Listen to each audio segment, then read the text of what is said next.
Got my eyes straight ahead, got my head in the game. With the red light on, I'm just waiting for the change. Keep my head down low.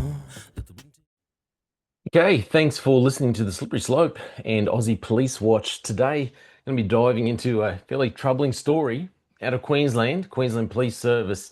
So we've got a young constable charged with computer hacking and misconduct. But this isn't just about one officer. It's about a recruitment strategy that prioritizes lifestyle over integrity. So I want to ask, when police are recruited for comfort and cash, lifestyle and money, and not character and calling, what kind of culture are we creating? I did the episode yesterday talking about the culture that I believe, the cover-up culture that I believe police across our nation have been cultivating. And this is what I want to get into. So here are the facts. You have a 23-year-old male constable from the Logan District. He's been charged with 8 counts of misconduct in public office, 28 counts of misuse of restricted computer systems. So he's been suspended from the Queensland Police Service and is expected to appear in the Beenleigh Magistrates Court on the 27th of January 2026. So this isn't minor. These are fairly serious charges. Accessing restricted systems, potentially manipulating or leaking sensitive data. It's a breach of public trust and raises a deeper question. How did someone like this get through the system? So let's look at what the Queensland Police Union president, the former Queensland Police Union president, Ian Levers, said about recruitment. This was in 2023 when Katarina Carroll and what's his name, Mark Ryan, was still in power.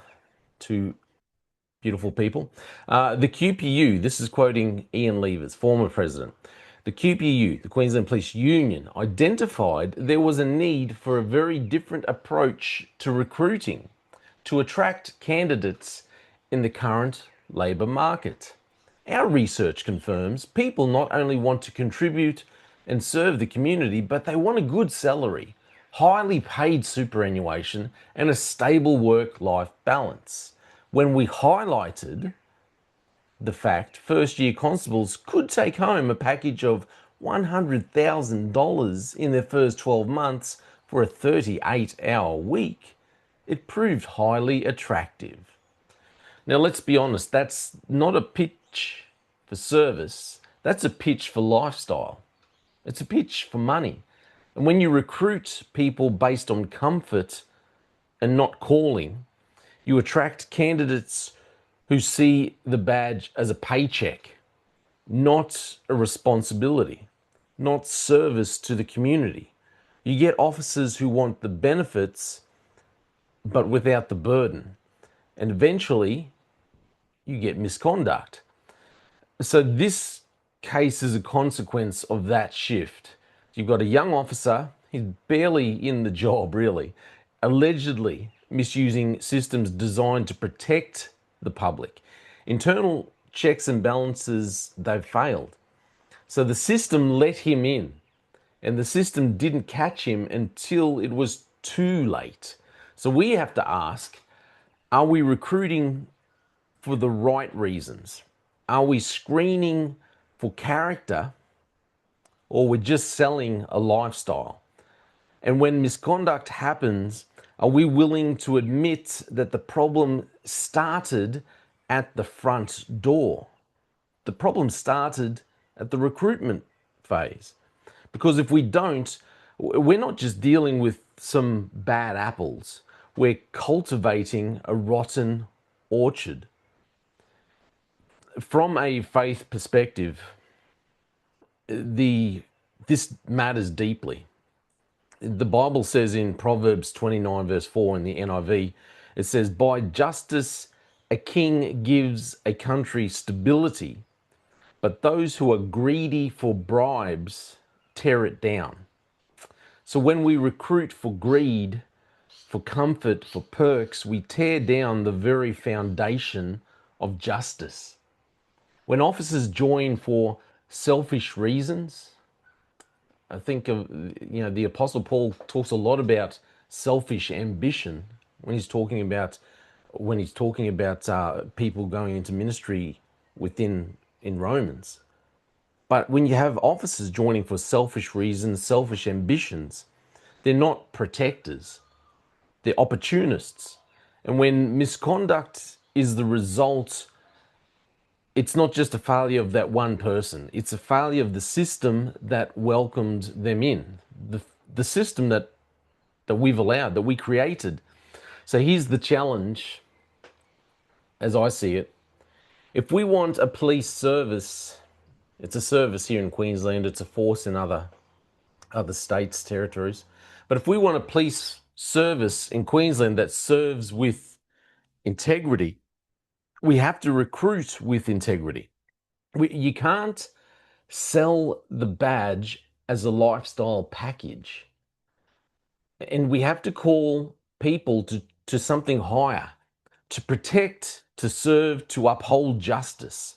Because when service becomes selfish, misconduct becomes inevitable. And if we don't change course, if nothing changes, then nothing changes. If we don't change course, we're not just on a slippery slope, we're already sliding. As I said in the other episode, Queensland Police are already under a lot of pressure because of their mishandling of domestic violence incidents and reports that people have mishandled. People have not taken these reports, these complaints seriously. And the Guardian newspaper has been doing an expose on this. The Queensland Police Service has promised that it will focus on giving a better standard of service when it comes to domestic violence, when it comes to racial issues within its own frameworks. And yet it keeps kicking the can down the road. So you have to ask yourself, if this is the kind of framework that we already have, and then we're recruiting people who are just interested in lifestyle, money, selfish ambition, well then of course we're going to get, as I said, misconduct becomes inevitable. You end up with lazy police officers, lazy police standards. We've consistently lowered our standards because we're more interested in numbers, and that's why we're focusing on lifestyle, money, selfish ambition. This is all my opinion, but please let me know what you think. My name is Jay Fallon. Thank you for listening. They just fuel a desire that will take me higher. I'm on fire because nothing's going